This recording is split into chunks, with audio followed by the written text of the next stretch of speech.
मध्यम निकाय 31 चूल गोसिंग सुत्त। गोसिंग का मतलब जो पशु का जो हॉर्न है, सिंग है, उसको गोसिंग कहता है। चूड़ा का मतलब छोटा। मैंने ऐसा सुना था, एक समय भगवान न्यादिगा ऐसा करके एक जगह में निवास कर रहे थे। वहाँ पे एक ईंट का घर है, उसी में विहार कर रहे थे। उस समय आयुष्मान अनिरुद्ध, आयुष्मान नंदिया, आयुष्मान किम्बिला, ये तीनों भिक्षु गोसिंग में एक सालवन में निवास कर रहे थे। उस समय जो सायाह्न के समय में भगवान अपनी जो ध्यान से उड़ करके गोसिंग में जो सालवन है वहाँ पे चला गया। उस वन का माली है या रखवाला है, उसने बहुत दूर से ही भगवान को आते हुए देखा। तब उस वन के माली भगवान को ऐसा बताया, श्रवण इस बगीचे में मत आइए। वो एक सालवन का एक पार्क था, बगीचा था, या वन ऐसा भी कह सकता है, लेकिन बहुत सुंदर था। उसके लिए एक रखवाला भी था, तो उसने भगवान को मना किया। श्रमण का मतलब है जो श्रम करता है, परिश्रम करता है, उसको श्रमण कहता है या भिक्षु कहता है। यहाँ पे 3 कुलपुत्र अपने आध्यात्मिक जीवन के लिए जी रहा है, इसलिए उन लोगों को तकलीफ़ मत दे दो। तब अनिरुद्ध ने उस बगीचे का मालिक और भगवान के बीच का जो संभाषण है उसने सुना। तब अनिरुद्ध ने उस मालिक को ऐसा बताया, प्रिय मित्र, भगवान को अंदर आने दीजिए, मत रुकिए। हमारा शास्ता है, भगवान है, आया हुआ है। फिर अनिरुद्ध नंदिया और किम्बिला के पास चला गए। उसके बाद उन लोगों को ऐसा बोला, मित्रों आइए, हमारा जो शास्ता है, भगवान है, आया हुआ है। फिर अनिरुद्ध, नंदिया और किम्बिला तीनों भगवान को वंदन करने के लिए आगे आया। एक ने भगवान का चीवर और जो भिक्षा पात्र है उसको ले लिया। दूसरे ने भगवान के लिए एक आसन बिछाया और तीसरा भगवान का पाँव धोने के लिए पानी लेने के लिए चला गया। फिर भगवान जो आसन बिछाया हुआ था उसमें बैठा, उसके बाद अपनी पाँव को धोया। फिर वो तीनों आयुष्मान भगवान को वंदन किया और बगल में बैठा।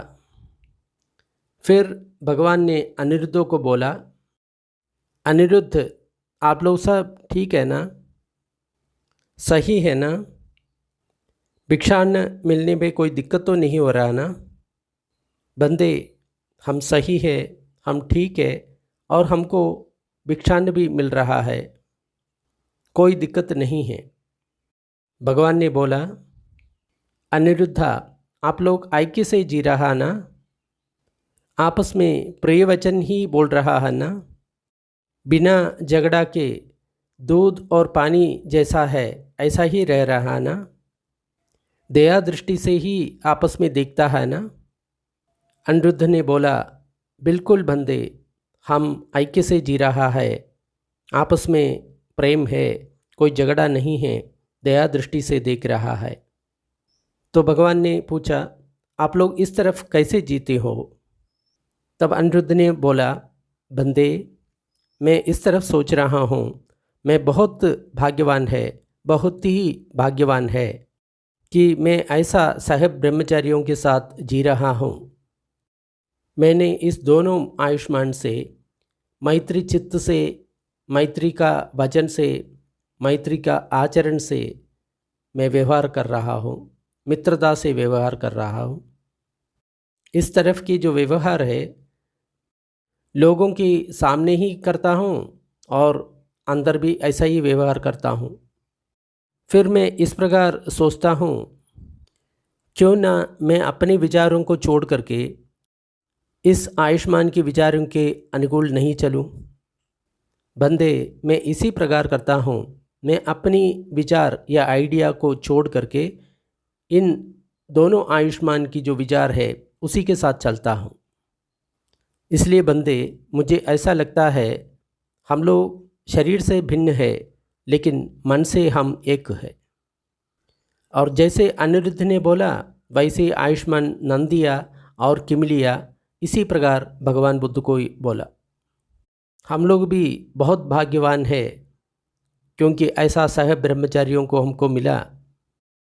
इसलिए हम इस सह ब्रह्मचारियों से मैत्री चित्त से, मैत्री का वाणी से, मैत्री का आचरण से हम व्यवहार करते हैं, बाहर भी और अंदर भी। हम अपने विचारों को छोड़ करके इस ब्रह्मचारियों की विचार के अनुकूल चलते हैं तो हम शरीर से भिन्न है लेकिन मन में हम लोग एक है ऐसा लगता है। बंदे इसी प्रकार हम ऐक्य से रहता है, एक दूसरे से प्यार का वचन बोलता है, बिना झगड़े के दूध और पानी जैसा हम लोग रहता है और आपस में हम दया दृष्टि से देखता है। तब भगवान ने बोला साधु साधु अनिरुद्ध। लेकिन अनिरुद्ध, मैं आशा करता हूँ आप लोग अप्रमाद से रह रहा है या जागृता से रह रहा है, तपस्या करके रह रहा है और दृढ़ निश्चय से रह रहा है। बिल्कुल बंदे, हम लोग अप्रमाद से रह रहा है, तपस्या करके जी रहा है और दृढ़ निश्चय से जी रहा है। मित्र अनिरुद्ध, इस प्रकार आप लोग कैसे जी रहे हैं? बंदे, हम लोग ऐसा करता है, जो कुछ पहले पिंडपात करके जो वापस आ जाता है वो आसन तैयार कर लेता है, वो आसन बिछाता है, फिर पीने के लिए जो पानी है वो लेके आता है और कचरा फेंकने के लिए जो पात्र है वो भी लेके आता है। भोजन करने के बाद कुछ बच जाता है तो आखिरी में जो वापस आ जाता है वो चाहता है तो उसको खा जाता है, अगर नहीं है तो जो बचा हुआ जो भोजन है हम जहाँ पे कुछ नहीं उगता है वहाँ पे फेंक देता है, नहीं तो जिस पानी में कोई जीव नहीं है उसमें फेंक देता है। उसके बाद हम लोग जो बिछा हुआ जो आसन है उसको फिर समेट करके एक जगह में रहता है, पीने के पानी भी एक जगह में रहता है, छूटा डालने का जो पात्र है वो भी एक जगह में रख देता है। उसके बाद हम उस भोजनालय का साफ़ कर लेता है। अगर कोई भी धोने का पानी या पीने का पानी या संडास का जो पानी है वो ख़त्म हुआ ऐसा देखता है तो उसको भर के रख देता है। अगर वो नहीं कर सकते तो दूसरा व्यक्ति को अपने हाथ हिला करके बुलाता है, फिर दोनों साथ साथ अपने हाथों से उसको उठा करके रख देता है। लेकिन उस समय हम भाषण नहीं करते, आपस में बातचीत नहीं करते। फिर उसके बाद हर 5 दिन में हम लोग सब एक साथ बैठता है, बैठने के बाद धर्म कथा के बारे में चर्चा करता है। इसी प्रकार बंदे, हम लोग बहुत जागृता से तपस्या करके दृढ़ निश्चय से हम जी रहा है। तब भगवान ने बोला साधु साधु अनिरुद्ध, बहुत बढ़िया है, बहुत बढ़िया है अनिरुद्ध। लेकिन अनिरुद्ध, आप लोग इस प्रकार अप्रमत्त होकर के तपस्या करके दृढ़ निश्चय से जी रहा है, तब मनुष्यों की जो अतीत है ऐसा कोई जो ज्ञान है, दर्शन है आप लोगों को मिला है क्या? आर्यों का ज्ञान है, दर्शन है, वो आप लोगों को मिला है क्या? और उसी के कारण आप लोगों को शांति से ध्यान हो रहा है क्या? उत्तरी मनुष्य धम्म अलमरिया ज्ञान दर्शन विशेषो, जो साधारण मनुष्य है उसके अतीत, उन लोग के जो ज्ञान के अतीत जो कुछ ज्ञान है, दर्शन है, वो आर्यों को मिलता है, वो आप लोगों को मिला है क्या? ऐसा भगवान पूछ रहा है, क्योंकि साधारण व्यक्तियों को ऐसा ज्ञान दर्शन नहीं मिलता। जो ध्यान करता है उन्हीं लोगों को ऐसा ज्ञान और दर्शन मिल जाता है। बंदे, ऐसे क्यों नहीं होगा? इसका मतलब मिला है। यहाँ पे देखिए, फिर झाना के बारे में बता रहा है, क्योंकि भगवान झाना को इतना इम्पोर्टेंस देते हैं, लेकिन आजकल लोग झाना के नाम सुन कर के घबरा जाता है। झाना से मुक्ति नहीं मिलता, झाना से हमारा अहित होगा, ऐसा करके लोग समझ रहा है। क्योंकि भगवान ने पहले जो 7वां और 8वां ध्यान सीख करके छोड़ दिया था ना, लेकिन उसके बाद उसने उसी जो सूत्र में फिर वो ध्यान करके निब्बान प्राप्त होता है, उसके बारे में लोग सोचता नहीं है। अगर आप ध्यान सीखना चाहते हो तो धम्म सुखा एशिया करके एक वेबसाइट है, उसमें जा कर के आप ध्यान के बारे में सीख सकते हो। फिर अनिरुद्ध बोलता है, विविच्छेव कामे ही विविच्छ अकुशले ही धम्मे ही सवितक्कम सविचारम विवेकजम पीति सुखम पठमम जानम उपसंबज्य विहरति।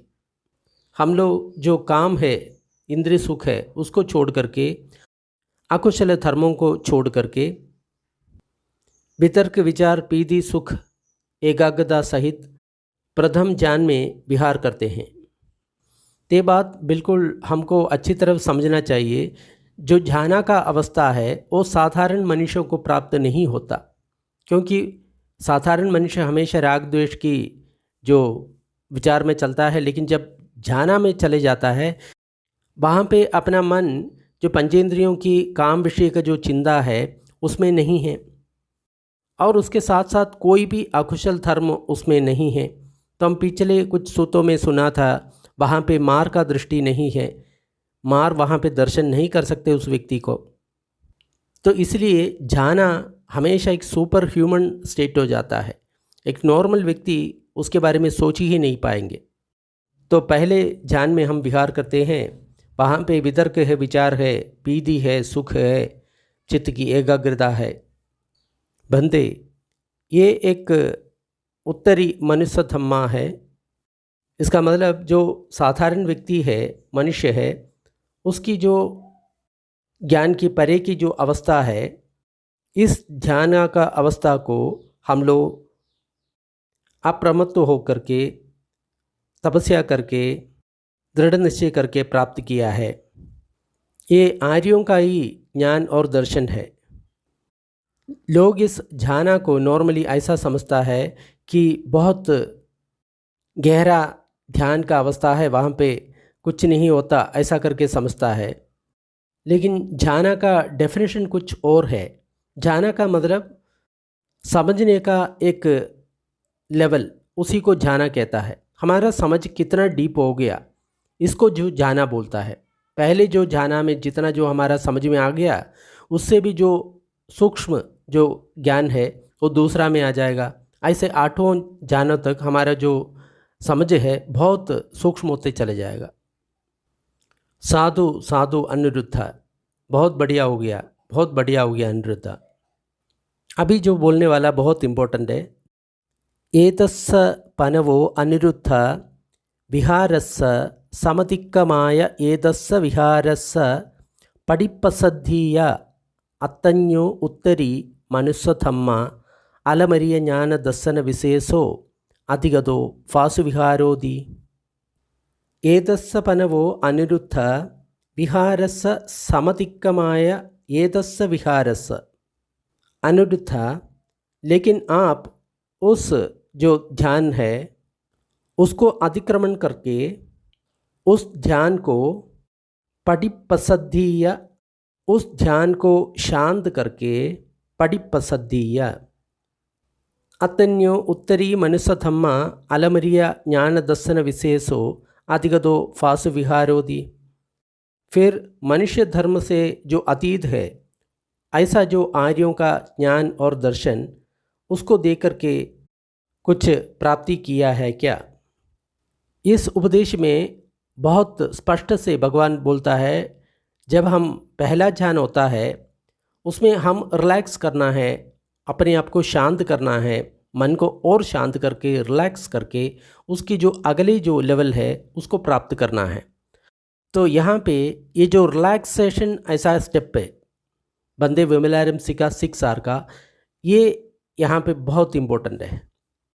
जो कुछ हम जानता है वो स्थूल सच्चाई है प्रथम ध्यान का, उससे भी जो सूक्ष्म है वो जानने के लिए हमको और रिलैक्स करना पड़ता है और उससे जो सूक्ष्म सच्चाई जानने के लिए कोशिश करना है। तो सारा जो मार्ग है वो रिलैक्सेशन का है।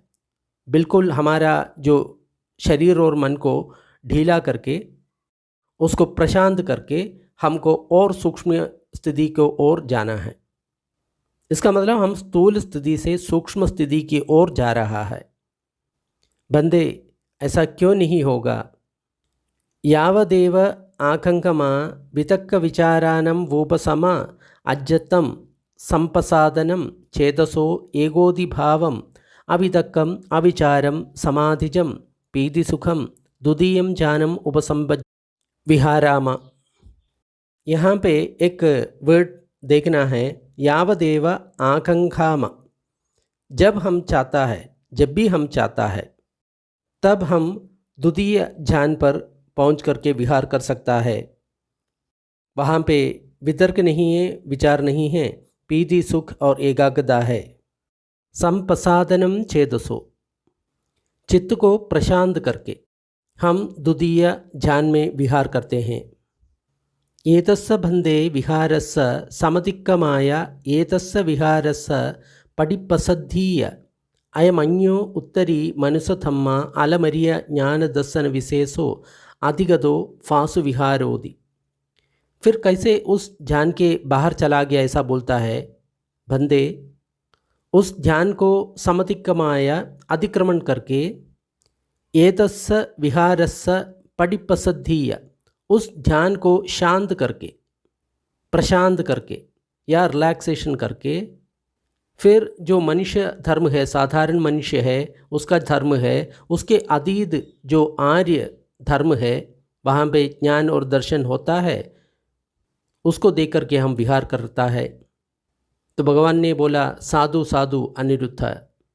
फिर भगवान ने बोला, आप दूसरा कोई मनुष्यातीत अवस्था आपने प्राप्त किया है, उस ध्यान को शांत करके, उस ध्यान को अतिक्रमण करके कुछ अवस्थाएं आप लोगों को प्राप्त हुआ है, जो आर्यों को दर्शन और ज्ञान मिलता है, ऐसा कुछ मिला है। ऐसा क्यों नहीं बंदे? जब भी हम चाहता है, उस प्रीति को हम समाप्त करते, उसके प्रति जो राग है उसको छोड़ करके हम उपेक्षा या समता में विहार करता है। वहाँ पे हमारा सदी और संपजन्य वहाँ पे रहता है। सुखंच कायेन पटिसंवेदमा, शरीर में सुख का जो अनुभव है हम उस अवस्था में करता है। उस अवस्था को या तीसरी ध्यान को आर्यों ने उपेक्षा को सदीमा सुख विहारी ऐसा नाम दिया है। उस तीसरा ध्यान को हम लोग प्राप्त कर सकता है जब भी हम चाहता है। तो उस ध्यान को शांत करके हम ऐसा मनुष्योत्तर आर्यों का जो ज्ञान दर्शन है हम लोग प्राप्त किया है। तो भगवान ने बोला, साधु साधु अनिरुद्ध, बहुत बढ़िया अनिरुद्ध। फिर अनिरुद्ध, उससे जो आगे का जो मनुष्योत्तर धर्म है, उस ध्यान को अतिक्रमण करके, उस ध्यान को शांत करके आप लोग कुछ प्राप्त किया है क्या? एतस्य विहारस्य पटिपसद्धीय, ये बात बहुत इम्पोर्टेंट है, क्योंकि उस ध्यान को शांत करके जो बोलता है, ऐसा ही हम ध्यानों में आगे बढ़ जाता है। शांत करना है हम लोग को, जो कुछ होता है उसको पटिपसद्धीय पसंभयम, उसको शांत करके हमको आगे बढ़ना है, प्रशांत करके हमको आगे बढ़ना है।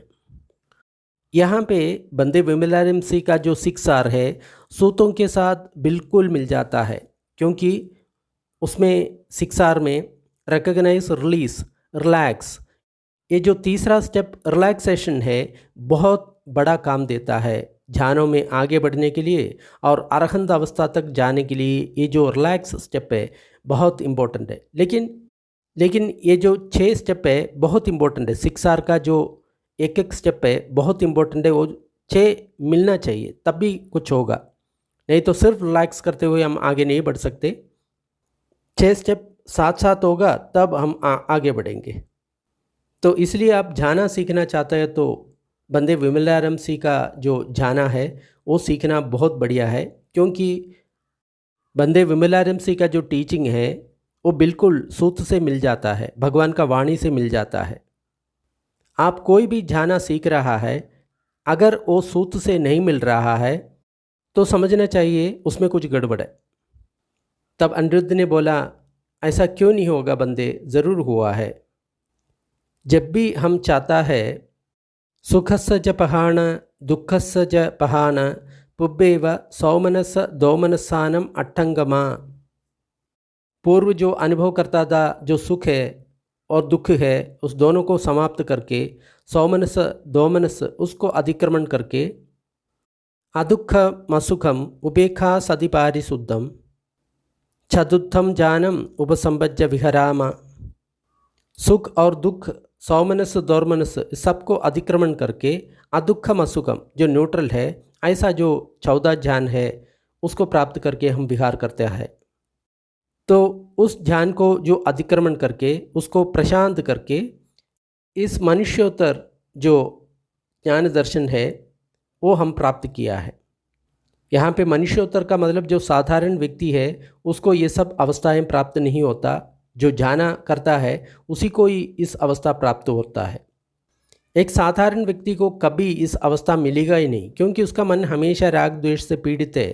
तो इस शांत अवस्था उसको कैसे मिलेगा? आप ध्यान का अभ्यास करेंगे तो ये सब आपकी अनुभव में उतरेगा। पहले कैसे प्रीति होता है, फिर प्रीति समाप्त होते कैसे सुख होता है, फिर वो भी समाप्त होते कैसे न्यूट्रल हो जाता है 14 ध्यान में, सब आपको अनुभव में अनुभव होगा। साधु साधु अनिरुद्ध। लेकिन अनिरुद्ध, आपने उस ध्यान को अतिक्रमण करके उसको प्रशांत करके और कोई उत्तरी मनुष्य धर्म या मनुष्य धर्म के अतीत कोई आर्य दर्शन ज्ञान वो प्राप्त हुआ क्या? ऐसा क्यों नहीं होगा बंदे? जब भी हम चाहता है उस ध्यान को अतिक्रमण करके आनंद आकाश, ऐसा आकाशंजायतनम ध्यानम वो प्राप्त करके हम विहार करता है। ऐसा हम उस ध्यान को अतिक्रमण करके उस ध्यान को प्रशांत करके मनुष्योत्तर आर्य ज्ञान दर्शन को हम प्राप्त कर लेता है। ये वर्ड को भी देखना है, यावदेव आकांक्षमाना, जब हम चाहता है, जब भी हम चाहता है, जहाँ भी हम चाहता है, ऐसा अवस्था को प्राप्त कर सकता है। तो अगर मान लो ध्यान आप सीखेंगे, कभी भी आप चाहता है कोई भी ध्यान में आप प्रवेश कर सकता है। तो इस अवस्था को सुपर ह्यूमन स्टेट कहता है। इसका मतलब जो मनुष्य का जो अतीत साधारण मनुष्य को ऐसा अवस्था प्राप्त नहीं होता, इसलिए उसको सुपर ह्यूमन स्टेट ऐसा कहता है। साधु साधु अनिरुद्ध, ऐसा भगवान ने बोला। फिर भगवान ने पूछा, उस ध्यान को शांत करके उसको अतिक्रमण करके और कोई मनुष्योत्तर ज्ञान दर्शन आप लोगों को मिला है? ऐसा क्यों नहीं होगा बंदे? उस ध्यान को अतिक्रमण करके हम लोग जब भी चाहता है आनंदम विज्ञानम, ऐसा विज्ञानंचायतना ध्यान में हम लोग विहार करता है। फिर पहले जैसा बताया वही रिपीटेशन होता है। फिर उसके आगे हम नत्तिगिंजी, ऐसा अकिंचनायतन ध्यान को उपसंबित करके उसको विहार करता है, उसको प्राप्त करके विहार करता है। ये भी एक उत्तरी मनुष्य धम्मा है, मनुष्य धर्म के अतीत वाला जो आर्य ज्ञान दर्शन है वो हम लोग प्राप्त किया है। फिर उससे भी अतिक्रमण करके नेव संज्ञा ना संज्ञायतन, ऐसा ध्यान में आकर के विहार करता है। ये भी मनुष्यातीत धर्म है, साधारण मनुष्य के अतीत है।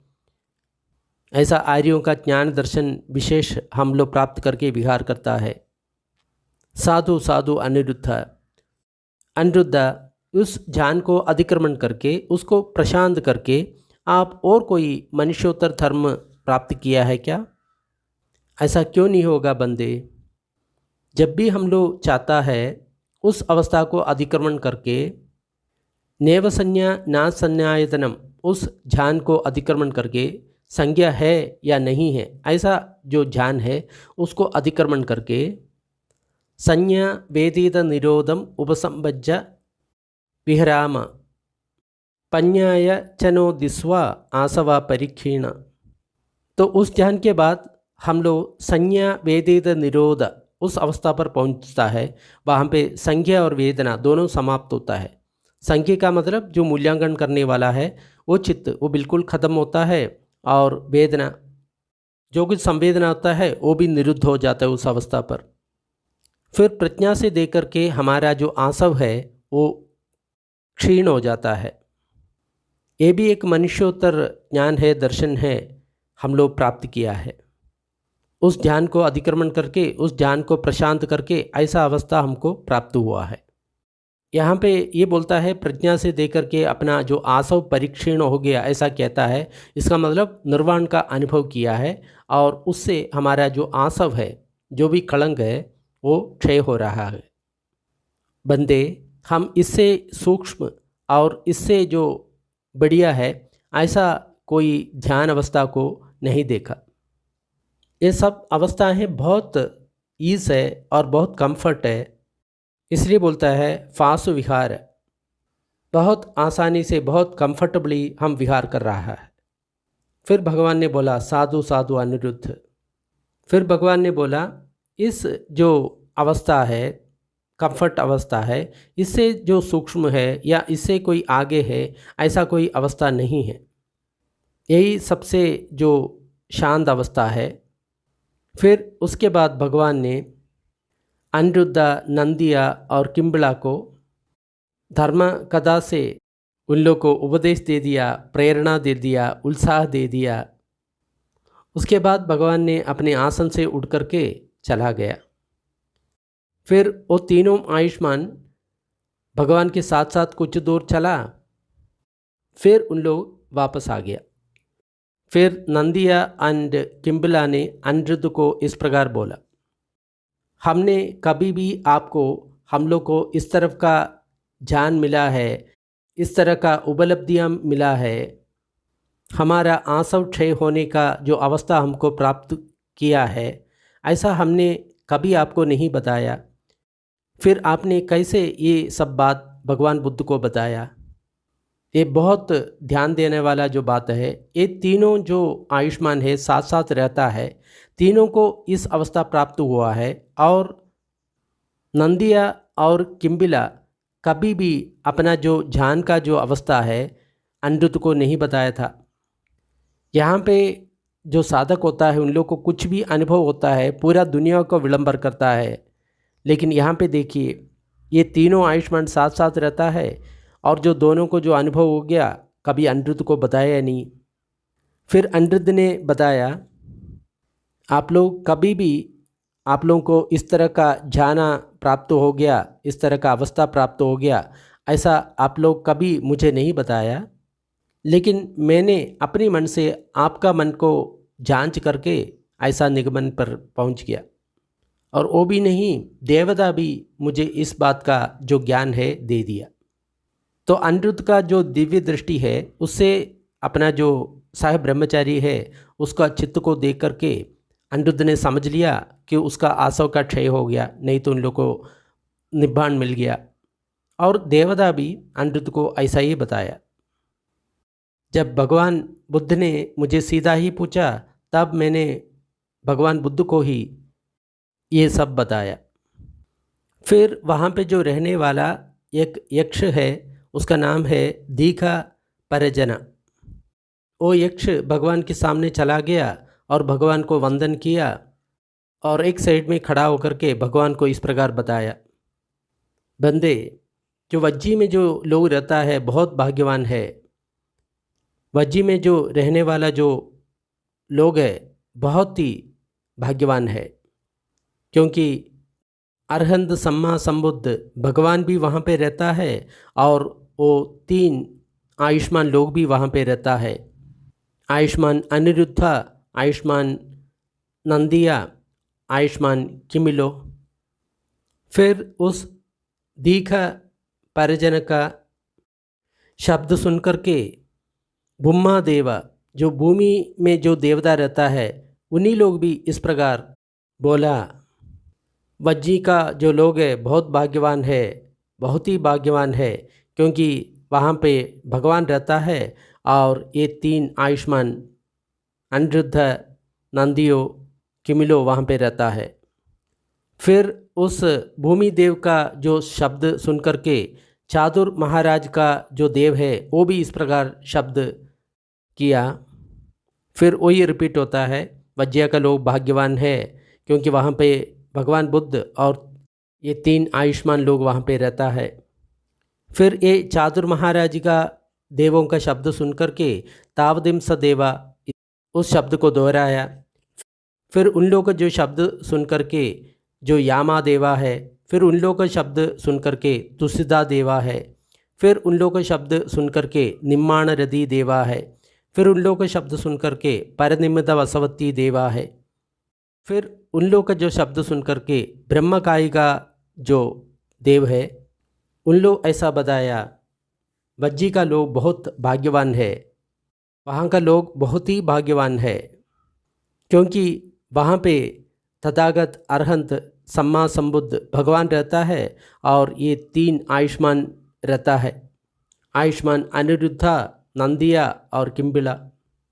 तब उस क्षण में, उस मुहूर्त में इस तीनों आयुष्मान के बारे में ब्रह्मलोक तक जान लिया। फिर भगवान ने उस यक्ष को बोला, एवमेदम दीखा, एवमेदम दीखा, सही है दीखा, सही है। यस्माभि दीखा कुला येते तयो कुलपुत्ता अगारस्मा अनगारीयम पब्बज्जिता तंचेबि कुलम येते तयो कुलपत्ते प्रसन्न चित्तम अनुसरेय तस्सपासा कुलस्स दीघरत्तम हिदाय सुखाय। फिर भगवान इस प्रकार बताता है, जिस कुल से ये 3 आयुष्मान गृहस्थ जीवन छोड़ करके सन्यासी हो गया, उस आयुष्मान को उस कुल वाले प्रसन्न चित्त से उन लोग को याद करेंगे तो दीर्घकाल के लिए उन लोग का हित का या सुख का कारण बनेगा। क्योंकि हम प्रसन्न चित्त से हम याद करता है, उन लोगों पर श्रद्धा उत्पन्न होता है, फिर श्रद्धा से जो अगला जो 4 बल है वो अपने आप जागता है, तो हम मुक्ति के मार्ग पर चलता है। लेकिन श्रद्धा ही उत्पन्न नहीं हुआ तब हम आगे नहीं बढ़ सकते। इसलिए बोलता है प्रसन्न चित्तेन, जो प्रसन्न चित्त से उसको याद करेंगे वो दीर्घकाल के लिए उसका हित का कारण बनेगा। फिर उसके आगे बोलता है, जिन कुल परिवट्टा परिवारों से इस तीनों आयुष्मान प्रवज्य हो गया, तो उन परिवार इस तीनों आयुष्मान को प्रसन्न चित्त से याद करेंगे तो दीर्घकाल के लिए उन लोग का हित का या सुख का कारण बनेगा। फिर जिस ग्राम से ये तीनों कुलपुत्र प्रवचित हो गया, तो अगर मान लो उन लोग प्रसन्न चित्त से इन लोग को याद करेंगे तो उन लोग का हित का सुख का कारण बनेगा। फिर जिस निगम से या शहर से इन 3 कुलपुत्र प्रवचित हो गया, अगर मान लो उन शहर वाला उन लोग को प्रसन्न चित्त से याद करेंगे तो दीर्घकाल के लिए हित या सुख का कारण बनेगा। और जिन नगर से इन तीनों कुलपुत्र प्रवचित हो गया, उन नगर वाला इस तीनों कुलपुत्र को प्रसन्न चित्त से याद रखेंगे तो उन लोग का हित का सुख का कारण बनेगा। जिस राज्य से इन तीनों कुलपुत्र प्रवचित हो गया, तो राज्य वाला उसको प्रसन्न चित्त से याद करेगा तो उन लोग का हित का या सुख का कारण बनेगा।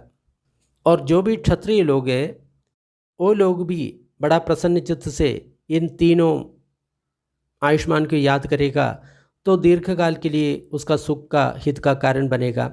ऐसा ही कोई ब्राह्मण इन लोगों को याद करेंगे, उन लोग का हित का सुख का कारण बनेगा। ऐसा भी कोई वैश्य जो लोग हैं वो भी याद करेगा तो उसका हित का सुख का कारण बनेगा। और जो भी शूद्र है वो भी इस प्रकार इन तीनों कुलपुत्रों को याद करेगा, आयुष्मान को याद करेगा, दीर्घकाल के लिए उसका हित का सुख का कारण बनेगा। और बोलता है जो पूरा दुनिया जिसमें मार है, ब्रह्मा है, इस पूरा जनता है, श्रमण ब्राह्मण है, देवता है और मनुष्य है, उन लोग भी प्रसन्न चित्त से इस 3 आयुष्मान को याद करेंगे, तब वो बात है उन लोग का दीर्घकाल का हित के लिए, सुख के लिए कारण बनेगा। दिखा देखो ये 3 कुलपुत्र किस प्रकार बहुजना हित के लिए, बहुजना सुख के लिए, लोकानुकंपा के कारण देव और मनुष्य के सुख और हित के लिए कारण किस प्रकार अभ्यास कर रहा है। इदमवोज भगवा, भगवान इस प्रकार बताया। तब वो दीघा परिजना ऐसा जो यक्ष है वो संतुष्ट हो गया और भगवान के उपदेश से सुखी हो गया। फिर भगवान का उपदेश का अनुमोदन किया। यहाँ पे एक बात देखना लायक है, भगवान अपने बारे में कुछ नहीं बोल रहा है। तीनों ये आयुष्मान है उसको बहुत प्रशंसा कर रहा है। अगर कोई भी जो व्यक्ति श्रमण है, ब्राह्मण है या क्षत्रिय है, वैश्य है, शूद्र है, ब्राह्मण है या कोई भी देवता है या ब्रह्मा है, कोई भी इन लोग को याद करेंगे, पूरा राज्य का जो लोग इन लोग का याद करेंगे तो उसके लिए हित का सुख का कारण होगा, ऐसा करके बता रहा है।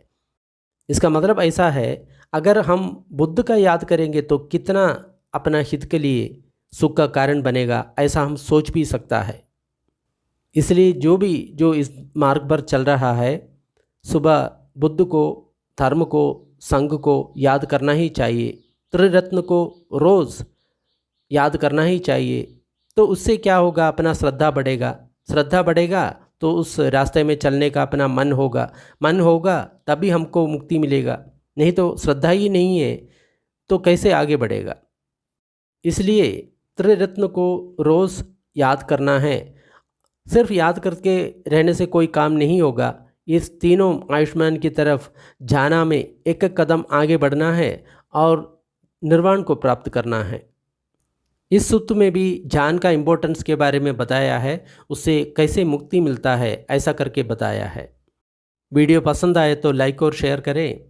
इस प्रकार की और वीडियो डिस्क्रिप्शन बॉक्स में उपलब्ध है। थोड़ी देर पुण्य वितरण का काम करेंगे। सारे दुखियारे प्राणी दुख विमुक्त हो, सारे भयभीत प्राणी भय से विमुक्त हो, सब प्राणियों को मुक्ति मिले, हमारा इस पुण्य कर्म में सब भागीदार हो, इससे सब प्राणियों को सुख शांति मिले। धरती, जल और गगन के सारे प्राणी, अथोलोक, मनुष्य लोक, 6 देवलोक, 16 रूप ब्रह्मलोक, 4 अरूप ब्रह्मलोक के सारे प्राणी इस पुण्य में भागीदार हो। सभी देवता और ब्रह्मा बुद्ध शासन का रक्षा करे। साधु साधु साधु।